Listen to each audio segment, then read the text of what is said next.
یسایہ 20واں باب جو 6 آیات پر مشتمل ہے۔ برہنہ نبی کا نشان۔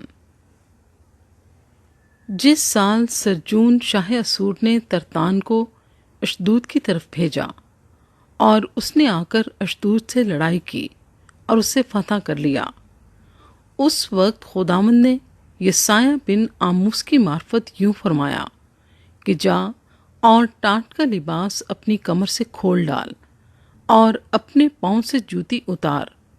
سو اس نے ایسا ہی کیا۔ وہ برہنہ اور ننگے پاؤں پھرا کرتا تھا۔ تب خداوند نے فرمایا، جس طرح میرا بندہ یسایہ 3 برس تک برہنہ اور ننگے پاؤں پھرا کیا تاکہ مصریوں اور کوشیوں کے بارے میں نشان اور اچنبھا ہو، اسی طرح شاہ اسور مصری اسیروں اور کوشی جلاوطنوں کو کیا بوڑھے کیا جوان برہنہ اور ننگے پاؤں اور بے پردہ سرنیوں کے ساتھ مصریوں کی رسوائی کے لیے لے جائے گا۔ تب وہ ہراساں ہوں گے اور کوش سے جو ان کی امید گاہ تھی اور مصر سے جو ان کا فخر تھا شرمندہ ہوں گے۔